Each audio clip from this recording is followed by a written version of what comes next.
activación de cuerpo. Rebot. Muy importante para todas y todos en casa. Rebot, el otro día hablamos sobre la desigualdad entre hombres y mujeres y que esta se encuentra tan normalizada en nuestra sociedad que a veces ni nos damos cuenta de que algo está mal. Por eso el detector de desigualdad que fabricó tu amiga científica y que ya está instalado en mí ayudará a identificar esos hechos con la alarma. ¿Y por qué es tan importante reflexionar sobre estas situaciones aparentemente inofensivas? Diles a todas y a todos en casa, amigo. Porque en esos momentos es donde empieza la desigualdad y algo que inicialmente parece inocente o inofensivo puede terminar siendo dañino. Bien, más adelante en este programa lo pondremos a prueba al escuchar unos mensajes de una pareja de amigos, Claudia y Pedro, pero luego les contaré sobre su relación. Pero ahora pongámonos en contacto con la profesora Jessica para que nos guíe en esta experiencia. Profesora.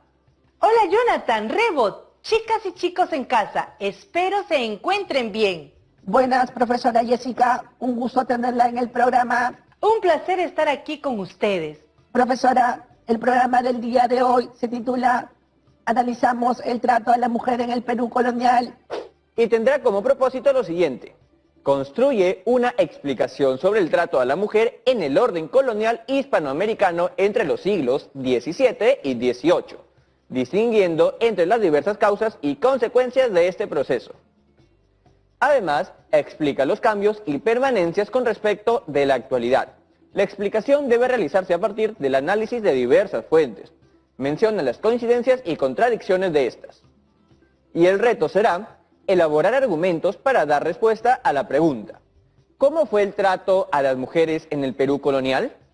Estos argumentos serán insumos para el producto final.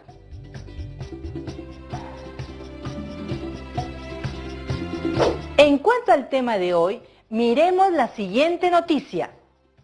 Congreso aprueba ley de paridad y alternancia del 50% para las elecciones de 2021.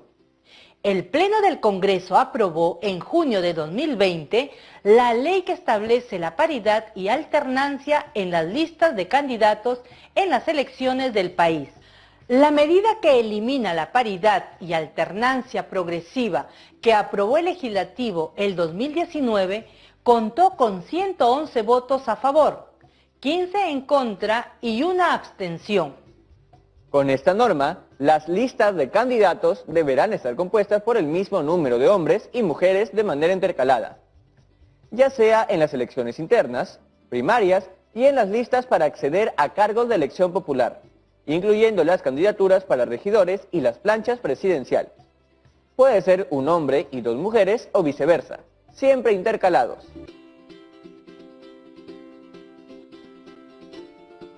Buena noticia. De esta manera, las mujeres asumirán un papel protagónico en el destino de nuestro país.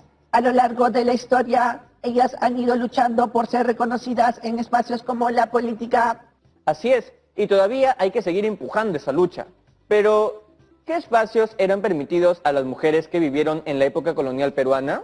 En palabras de la historiadora Emma Manarelli, en su estudio Espacios femeninos en la sociedad colonial, nos menciona lo siguiente: la legislación española prohibía la participación de mujeres en cargos públicos, así como participar en las cortes sin permiso de sus maridos, aunque siempre era posible que las mujeres apelaran a la autorización judicial. La segregación femenina en el espacio público de la ciudad tuvo su propia racionalidad de acuerdo con las distintas actividades urbanas. Ahora miremos la siguiente fuente. Fuente A. Desde la perspectiva jurídica, se mostró que la legislación y las costumbres de la época obligaban a la mujer a obedecer a los miembros masculinos de su entorno: padre, esposo, hermano, sacerdote, obispo y posteriormente médico. Desde este punto de vista, las mujeres enfrentaban la sombría realidad de estar confinadas al espacio doméstico o privado, donde las actividades propias de su sexo y condición eran reproducidas. Profesora, ¿cuánta desigualdad? Rebot, el detector de desigualdad está activado. Oh no, tienes razón, lo apagaré. Lo encenderemos mejor en un rato. Esa fuente A casi me hace reventar, profesora. Disculpa, Rebot, entiendo por qué tu alarma se puso así. En la fuente A observamos que las mujeres no podían desarrollarse en un espacio público, solo en lo privado y doméstico, y siempre debían obediencia a las figuras masculinas, lo que limitaba su participación en cuestiones de política. Sin embargo, las mujeres españolas influyeron en las formas de vestir, así como en los gustos culinarios, como lo muestra la fuente B. Fuente B. Las mujeres españolas. A pesar de su escaso número, las mujeres españolas jugaron un papel importante en la reproducción de los valores culturales hispanos. Las esposas de los encomenderos se encargaron de la organización del espacio doméstico y tuvieron bajo su poder a una considerable cantidad de servidores, dependientes y de esclavos. Fueron figuras claves en la reproducción de las clientelas personales y políticas. Fueron las responsables de la introducción de la cultura y gustos culinarios y formas de vestirse europeas.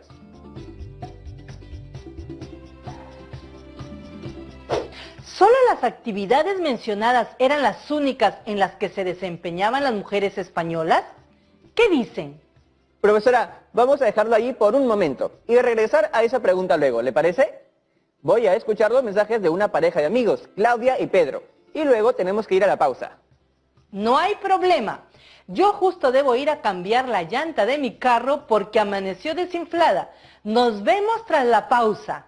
La alarma del detector que justo acababa de encender nuevamente no sonó, Jonathan. Ah, debe ser porque en la casa de la profesora hay igualdad de roles. Lo que puede hacer un hombre, lo puede hacer una mujer, ya sea con un poco de ayuda en algunos casos o sin ayuda. Bien, sobre Claudia y Pedro, ya llevan 6 meses juntos. Dicen que son la pareja perfecta, y antes de la pandemia paraban todo el día juntos. Ahora también, pero más que todo de manera virtual. Yo les dije que tal vez no sean tan perfectos como creen, pero ellos me dijeron que estaban seguros de que sí. Les comenté del detector y me dijeron que estaban dispuestos a someterse a la prueba. Él y ella nos van a contar algunas anécdotas y detalles de su relación, y veremos si la alarma del detector identifica desigualdad en la relación y rasgos de toxicidad. Adelante, pero Jonathan, el tiempo nos ha ganado. Vamos a la pausa y escuchamos los mensajes luego. De acuerdo. Amigas y amigos, ya regresamos con Aprende en Casa. No se muevan.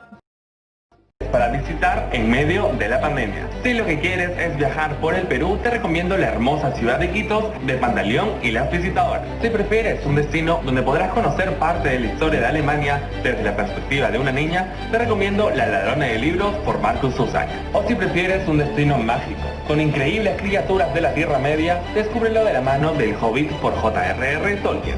Y eso es. Pasar más tiempo en casa no significa que no podamos abrir las puertas de la imaginación con estos maravillosos libros. ¿Y tú? ¿Qué destino literario te gustaría visitar? Más libros, más libres. Una campaña del IRTP y la Biblioteca Nacional del Perú, que nos invita a viajar a través de la lectura. Estamos viendo Aprendo en Casa, secundaria.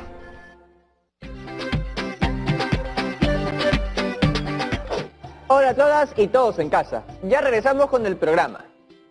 Escuchemos de una vez el mensaje de Claudia y Pedro. Hola Jonathan, espero estés bien. Te contaré algunas anécdotas de mi relación para probar tu detector. Como te decía, mi relación con Claudia es perfecta. Nunca peleamos, bueno, a veces discutimos de temas políticos, pero yo siempre le digo por quién votar, ya que soy un año mayor y sé mejor qué le conviene al país. Ella se molesta que yo le diga eso, pero después se le pasa y me da la razón, así que todo bien. Por otro lado, yo siempre que puedo la acompaño en el carro de su mamá a que le deje víveres a su abuela. Pero yo manejo, obvio, para ir más rápido y evitar que ella arañe el carro de su mamá. Porque ya sabes que las mujeres no manejan tan bien que digamos. Por último, nosotros esperamos casarnos. Yo quiero tener 3 hijos y ella solo 1. Pero yo seré el que trabaje y gane el dinero, así que serán 3.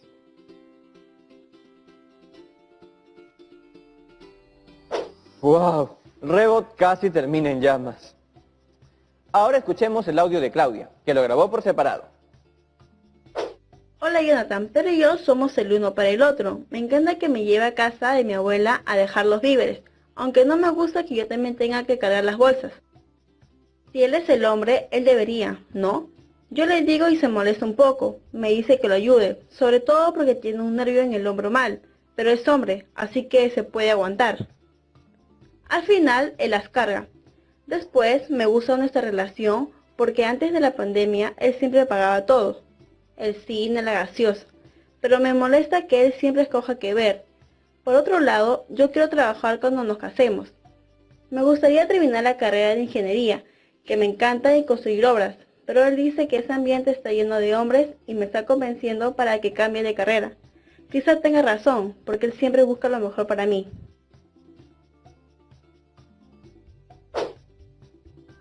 Bien, ya escuchamos a la pareja. Y vaya que la alarma del detector sonó duro. Creo que estoy mareado. Mis circuitos gastaron mucha energía para alimentar a la alarma. Tranquilo. Sigamos con el programa y luego comentamos lo escuchado. Hola Jonathan y Rebot. Nos quedamos en que las mujeres españolas eran escuchadas respecto a la adopción de costumbres y modas, pero ¿solo influían en eso? Las mujeres participaron activamente en la sociedad de la época. Se esperaba que las casadas desempeñaran, por ejemplo, estas funciones. 1. Una eficaz administradora del hogar. 2. Conservar y hasta incrementar el patrimonio familiar. 3. Soporte afectivo del marido. 4. Prodigar amor en la crianza de los hijos. 5. Dar preferencia a la oración y al trabajo. 6. Quedarse en casa cuanto fuera posible y rehuya las liviandades.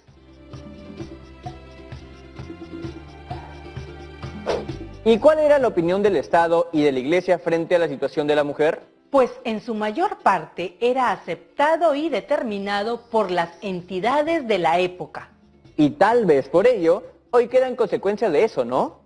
Por ejemplo, hoy en día nos encontramos con las siguientes estadísticas en las noticias. El Instituto Nacional de Estadística e Informática, INEI, con motivo del Día Internacional de la Eliminación de la Violencia contra la Mujer, que se conmemora el 25 de noviembre, informó que en nuestro país el 63,2% de las mujeres de 15 a 49 años de edad fue víctima de violencia familiar alguna vez en su vida por parte del esposo o compañero. Según los resultados de la encuesta demográfica y de salud familiar ENDES 2018, de acuerdo con el tipo de violencia ejercida por el esposo o compañero alguna vez en su vida, el 30,7% de las víctimas sufrió violencia física, 58,9% psicológica o verbal y el 6,8% violencia sexual. Es una situación que se debe revertir. Así es, Rebot. Quiero añadir que las noticias son fuentes primarias y pueden ser útiles si están en periódicos. En este caso, esta nos transmite cifras estadísticas relevantes. Entonces, en la elaboración de mi texto argumentativo, ¿puedo tomar en cuenta las cifras estadísticas como respaldo de mis argumentos? Exactamente.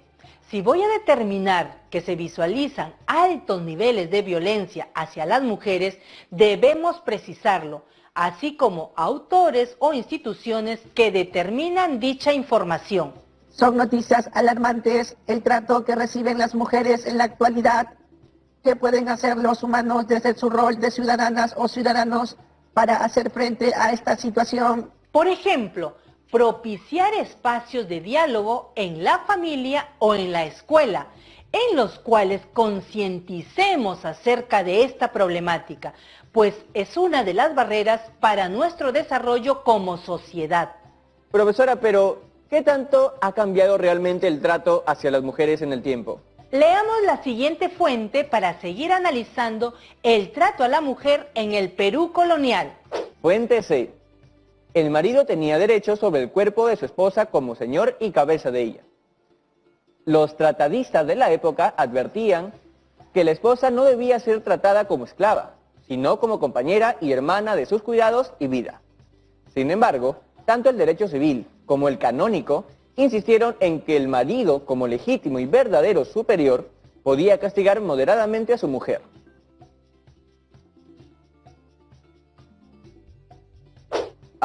¡Qué horrible, profesora! Si a alguna mujer en mi casa la amenazaran con castigarla, alzaríamos nuestra voz de protesta y no permitiríamos la violencia. Muy bien dicho, Jonathan. Siempre debemos alzar nuestras voces frente a todo tipo de violencia. Profesora, entonces los tratadistas decían lo contrario al derecho civil y canónico en cuanto al trato de las mujeres. Así es. Rebot seguramente estará procesando una explicación, Jonathan. Hice rápidamente este cuadro con lo ya mencionado. Les explicaré situación, trato de las mujeres en el virreinato, lo que dicen tratadistas. La esposa no debía ser tratada como esclava, sino como compañera y hermana de sus cuidados y vida, lo determinado por el derecho canónico y civil. El derecho civil, como el canónico, insistieron en que el marido, como legítimo y verdadero superior, podía castigar moderadamente a su mujer. Pero de todos modos, finalmente, el derecho canónico y civil determinaba la figura masculina imponente sobre las mujeres.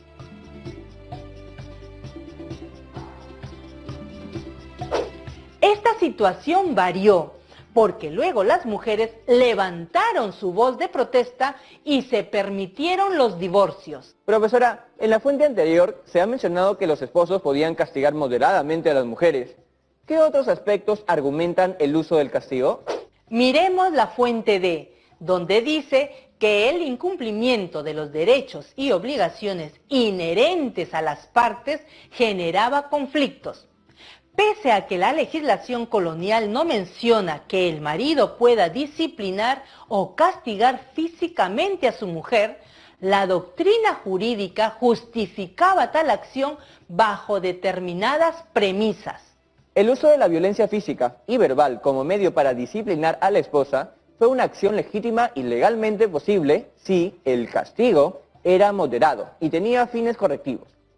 Esto, lógicamente, ocasionó el cuestionamiento y la crítica por parte de algunas mujeres, pues la lógica de la reciprocidad, aunque asimétrica, estaba siendo alterada.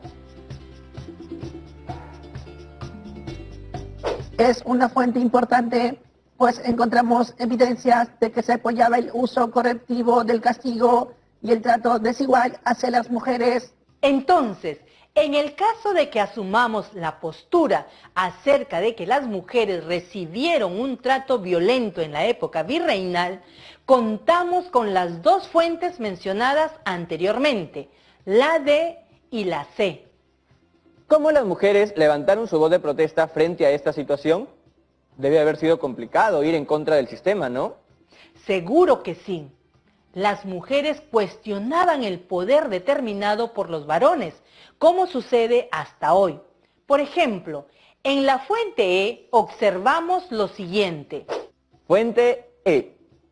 Para las mujeres, víctimas usuales de los conflictos maritales, el recurrir a los juzgados significaba cuestionar, poner en tela de juicio el poder masculino, objetar para equilibrar y reorientar la relación con su esposo o, su defecto, terminar con esta.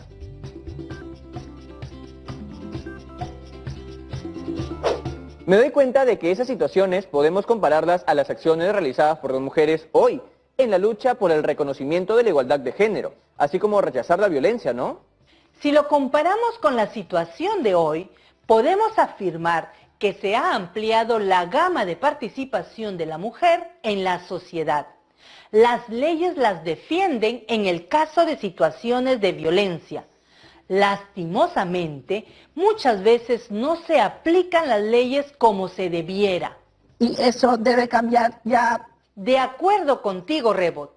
Y las políticas de inclusión siempre pueden mejorar y fortalecerse. ¿Y cómo actuaban las autoridades coloniales en esa época respecto a la violencia propiciada por los esposos? ¿Había denuncias de las esposas? Veamos la fuente F.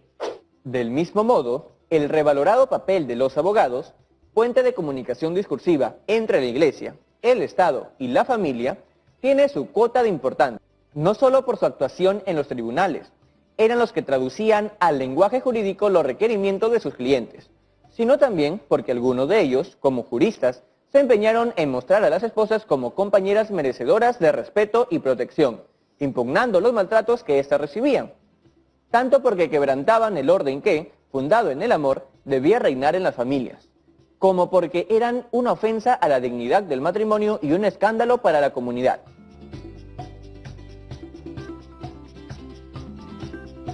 En el contexto del virreinato prevalecía el modelo de familia y el amor que se debía reflejar en esta célula de la sociedad. Por tanto, el trato hacia la mujer debía equivaler a esa armonía y protección generada en el hogar. En la actualidad, ¿qué leyes propician el respeto hacia la mujer?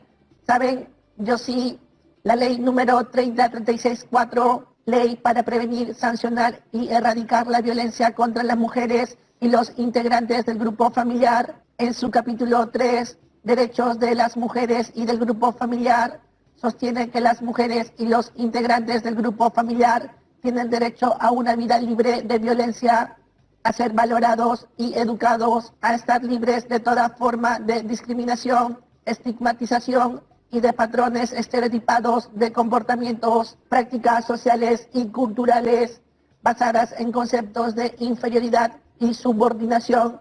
Gracias, Rebot. Por ello, escuchen en casa, desde tu rol de ciudadana y ciudadano comprometidos con proponer soluciones para erradicar el problema de la violencia, deben promover el respeto a todas las personas, en especial hacia las mujeres. Profesora, bloque de preguntas.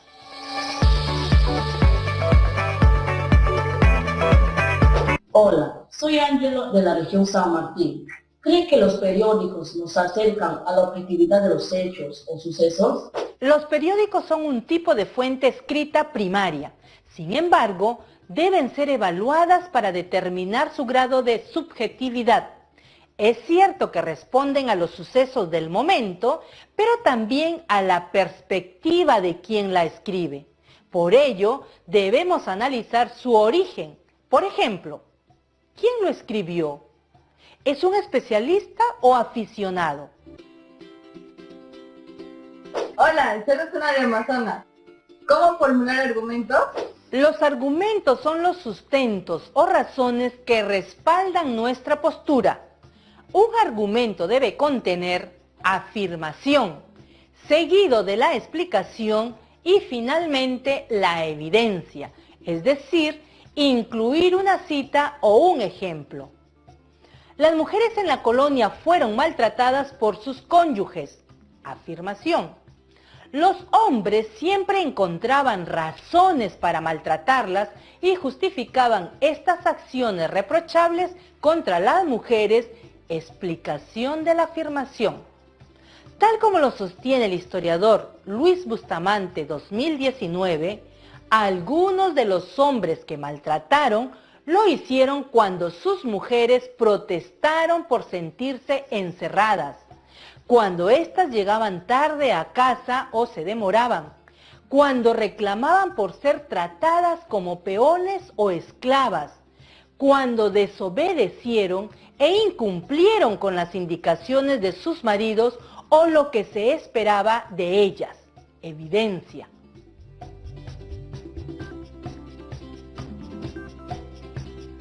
Profesora Jessica, gracias por acompañarnos hoy. Hasta la próxima, profesora Jessica. Gracias a ustedes. ¡Nos vemos! Bien, el día de hoy hemos aprendido a analizar el trato a la mujer en el Perú colonial y reflexionar sobre su situación en la actualidad. Recuerda que, desde el primer programa, has ido tomando postura y construyendo los argumentos basados en fuentes. Con lo analizado hoy tienes más elementos para establecer argumentos e ir consolidando tu texto argumentativo en relación con la pregunta: ¿cómo fue el trato a las mujeres en el Perú colonial? Considera las nuevas fuentes que hemos visto. Y ojo, este producto es un insumo para el reto final.